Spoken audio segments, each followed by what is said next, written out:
What's up, Chelsea fans, football fans? Welcome back to Chelsea Karan channel. Joao Felix. Here we go. Now, ഫെലിക്സിനെ കുറിച്ച് അത്യാവശ്യം കുറെ വീഡിയോകൾ ഞാൻ ചെയ്തു. ഇൻഫാക്ട് ഫെലിക്സിനെ കുറിച്ചിട്ടുള്ള തന്റെ പൊസിഷൻ ഒരു പക്ഷേ ചെൽസിയിൽ വന്നു കഴിഞ്ഞാൽ എവിടെ ഇട്ട് കളിപ്പിക്കും എന്നുള്ളതിനെ കുറിച്ചിട്ടുള്ള ഒരു വീഡിയോ ഞാൻ ചെയ്തിട്ടുണ്ട്. അത് കണ്ടിട്ടില്ലാന്നുണ്ടെങ്കിൽ തീർച്ചയായിട്ടും ചാനലിൽ പോയി കഴിഞ്ഞാൽ എനിക്ക് തോന്നുന്നു ഒരു റീസെന്റ് വീഡിയോസിൽ നിങ്ങൾക്ക് കാണാൻ പറ്റും ഫെലിക്സ് വന്നു കഴിഞ്ഞാൽ എവിടെ കളിപ്പിക്കും എന്നുള്ള രീതിയിൽ. അപ്പൊ അതൊരു ടാക്ടിക്കൽ അനാലിസിസ് ഞാൻ ചെയ്തു. അപ്പോൾ അതിനെ വെച്ച് ചെയ്തപ്പോൾ ഞാൻ വിചാരിച്ചു പിന്നെ നമ്മൾ അതിനെക്കുറിച്ച് കൂടുതൽ പറഞ്ഞൊരു വീഡിയോ ഒക്കെ ചെയ്യണോ എന്നുള്ളൊരു ധാരണയിൽ ഇരിക്കുകയാണ്. പക്ഷെ ഞാൻ ആലോചിച്ചു എന്നാലും കിടക്കട്ടെ, ഒരു ഹിയർവിഗോ വന്നല്ലേ, ഹിയർവിഗോ വന്നു കഴിഞ്ഞാൽ നമുക്ക് അതിനെക്കുറിച്ച് സംസാരിക്കാം എന്നുള്ള രീതിയിൽ.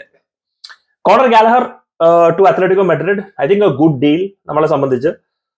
ഒരു വർഷം കോൺട്രാക്ട് റിമൈനിങ് ആയിരിക്കുന്ന ഒരു ചെക്കന് 34 മില്യൺ പൗണ്ട് നമ്മൾ വാങ്ങിച്ചെടുക്കുക എന്ന് പറയുന്നത് അടിപൊളിയാണ്.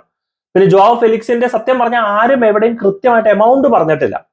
എനിക്ക് തോന്നുന്നു അത്ലറ്റിക്കോ മെഡ്രിഡിനും മോശം തോന്നാൻ പാടില്ല, ചെൽസിക്കും മോശം തോന്നാൻ പാടില്ലാത്തത് കൊണ്ട് അത് കാര്യമായിട്ട് എവിടെയും റിവീൽ ചെയ്തിട്ടില്ല. So it's A very very എന്താ പറയണേ പ്രോപ്പർ കെപ്സ് ചെയ്തിട്ട്, അല്ലെങ്കിൽ അത്ലറ്റിക്കോ മെഡ്രിഡ് ഫാൻസിന് തോന്നരുത് അവർ ഡീല് മോശമായി പോകുന്നുള്ളത്. ചെൽസി ഫാൻസ് വെറുതെ ഇങ്ങനെ പുകഴ്ത്തി പറയരുത്, ഓ ചെൽസി വീണ്ടും അത്ലറ്റിക്കോ മെഡ്രിഡിനെ പറ്റിച്ചു. അപ്പൊ അങ്ങനെയൊന്നും വാർത്തകൾ പെടാണ്ടിരിക്കാൻ വേണ്ടിയിട്ടാണ് അത് അനൗൺസ് ചെയ്യാറുണ്ട്. പക്ഷെ എനിക്ക് എന്റെ ഒരു മനസ്സ് പറയുന്നത് the deal should be around 50 million euros. അപ്പൊ ഒരു 45 മില്യണോളം പൗണ്ട് വരുന്ന ഡീലായിട്ടാണ് എനിക്ക് തോന്നുന്നു. 50 മില്യൺ കൂട്ടിക്കോ, 50 മില്യണോളം വരുന്ന ഒരു ഡീലായിട്ടാണ് എനിക്ക് തോന്നുന്നത്. ആൻഡ് എന്നെ സംബന്ധിച്ച് 50 മില്യൺ പോലൊരു ഡീല് ഫെലിക്സിനെ പോലൊരു പ്ലെയർ ആൻഡ് കോൺട്രാക്ട് ഇപ്പോഴും അത്ലറ്റിക്കോ മെഡ്രിഡിൽ ബാക്കി നിലനിൽക്കെ for me is a good deal. കാരണം ഫെലിക്സിന്റെ പോരായ്മകൾ തീർച്ചയായിട്ടും ഉണ്ടെങ്കിൽ തന്നെയും ആ ഒരു പ്ലെയറിന്റെ ക്വാളിറ്റി വെച്ച് നോക്കാൻ നേരത്ത് it's a good deal. Now ഞാൻ എന്റെ മുമ്പത്തെ വീഡിയോയിൽ പറഞ്ഞിട്ടുള്ള കാര്യമാണ്, now choice between Felix and Conor Gallagher ആണെങ്കിൽ നമ്മൾ പൊസിഷൻ വെച്ച് കളിക്കേണ്ടി വരും. ഏത് പൊസിഷനിലാണ് ഒരു പ്ലെയർ കളിക്കേണ്ടതെന്നുള്ളത്. ഒരു attacking midfielder / hybrid winger role ആണെങ്കിൽ Felix any day all day. പക്ഷെ നേരെ മറിച്ച് ഒരു പ്യോർ ബോക്സ് ടു ബോക്സ് ഒരു ഡിഫൻസീവ് കവർ പോലെ ഒരു മിഡ്ഫീൽഡറിന്റെ റോൾ ആണെന്നുണ്ടെങ്കിൽ കോണർ ഗാലഗർ. പക്ഷെ നമ്മൾ സൈൻ ചെയ്യണം, അല്ലെങ്കിൽ നമുക്ക് ആവശ്യമുള്ളത്, അല്ലെങ്കിൽ നമുക്ക് ആവശ്യമുണ്ടായിരുന്നത് ഒരു അങ്ങനെ തരത്തിലുള്ള ഒരു പ്രൊഫൈലുള്ള ഒരു പ്ലെയർ ആണ്. കാരണം ഇപ്പൊ സ്റ്റേർലിങ്ങിനൊക്കെ ഏകദേശം നമ്മളിപ്പോ പുറത്തിരുത്തി. മെറസ്ക ടാക്ടിക്കൽ ഡിസിഷൻ എന്നൊക്കെ പറഞ്ഞ് സ്റ്റേർലിങ്ങിനെ ഫസ്റ്റ് ടീമിൽ തന്നെ പുറത്താക്കി.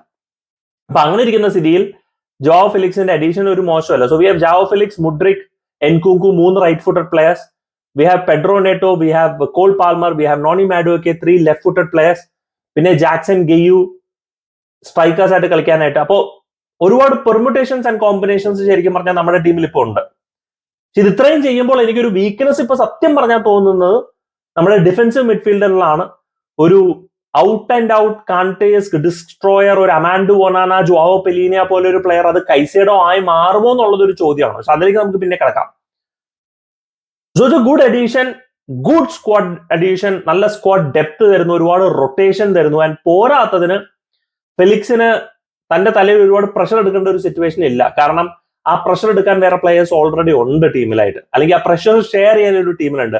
ആൻഡ് ഒരു പക്ഷേ മരസ്കയ്ക്ക് ബെൻഫിക്കയിൽ നിന്ന് കിട്ടിയ ഫെലിക്സിനെ കിട്ടുകയാണെങ്കിൽ, എടുക്കാൻ പറ്റുകയാണെന്നുണ്ടെങ്കിൽ, അല്ലെങ്കിൽ അവനെ കൊണ്ട് ഔട്ട്പുട്ട് കൊണ്ടുവരാൻ പറ്റുകയാണെന്നുണ്ടെങ്കിൽ we might have scored a big deal. അല്ലാന്നുണ്ടെങ്കിൽ നമുക്ക് ഒരുപാട് നഷ്ടപ്പെടാനില്ല. 24 വയസ്സ് പയ്യൻ 6+1 ഇയറിന് നമ്മൾ സൈൻ ചെയ്തിരിക്കുന്നു. നമ്മുടെ സാലറി സ്ട്രക്ചറിന് വേണ്ടിയിട്ടാണ് നമ്മൾ സൈൻ ചെയ്തിരിക്കുന്നത്.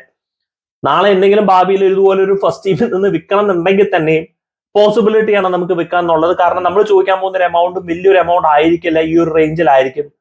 There might be clubs interested to sign Joao Felix. പക്ഷെ അതൊന്നും വരാണ്ടിരിക്കട്ടെ. നമുക്ക് എൻസോ മെറസ്കയ്ക്ക് ഫെലിക്സിനെ അൺലോക്ക് ചെയ്യാൻ പറ്റിയാൽ കൊള്ളാം. കാരണം അൺലോക്ക് ചെയ്യാന്ന് പറഞ്ഞാൽ ചെക്കിന് ക്വാളിറ്റി ഉണ്ട്, അത് യാതൊരു സംശയമില്ല. He's got the output, he's got the quality. Half turns അടിപൊളിയാണ്, ഡ്രിബിളിംഗ് സ്കിൽസ് അടിപൊളിയാണ്, ഒരാളെ 1-on-1 ബീറ്റ് ചെയ്യുന്നതിൽ ഒരു പേടിയില്ല, ഫിനിഷിംഗ് എബിലിറ്റി ഉണ്ട്, കൂൾ ആൻഡ് കമ്പോസ്ഡ് ആണ്. പക്ഷെ ചില സമയത്ത് ഒരു കിളിപോയ ഒരു രീതിയിലാണ്, കൺസിസ്റ്റൻസി ഇല്ല. ചില സമയത്ത് ഫൈനൽ തേർഡ് ഡിസിഷൻ മേക്കിംഗ് ഭയങ്കര മോശമാണ്. അപ്പൊ അങ്ങനത്തെ ഇഷ്യൂസ് ഉണ്ട്. അത് അൺട്രെയിനബിൾ ആണ് എന്നെ സംബന്ധിച്ച്. ഒരു 24 വയസ്സ് പയ്യന്റെ മേളിൽ അത് അൺട്രെയിനബിൾ ആണ്. അവൻ ഇപ്പോഴത്തേക്ക് ആ ക്വാളിറ്റി ഉണ്ടാവണം. പാൽമറൊക്കെ എക്സിക്യൂട്ട് ചെയ്യുന്ന പോലെ അതൊന്നും ട്രെയിൻഡ് അല്ല. അതൊക്കെ വന്ന് അങ്ങോട്ട് എക്സിക്യൂട്ട് ആവുന്ന ഒരു സാധനമാണ്. അത് എക്സിക്യൂട്ട് ചെയ്യാൻ പറ്റണം.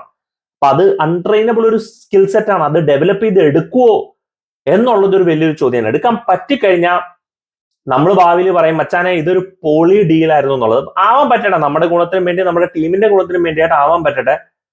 പക്ഷെ ഒരു മോശം അഡീഷൻ എന്ന് പറഞ്ഞ് എങ്ങും പറയാനില്ല. For me this is a good addition. Hopefully എല്ലാ രീതിയിലും ദിസ് ടേൺസ് ഔട്ട് നമ്മുടെ ഗുണത്തിന് വേണ്ടിയിട്ട് to be a wonderful addition. That's my thought. Do let me know, guys, നിങ്ങളുടെ thoughts in the comment section. Thank you so much for watching. Signing off, SK from Chelsea Karan.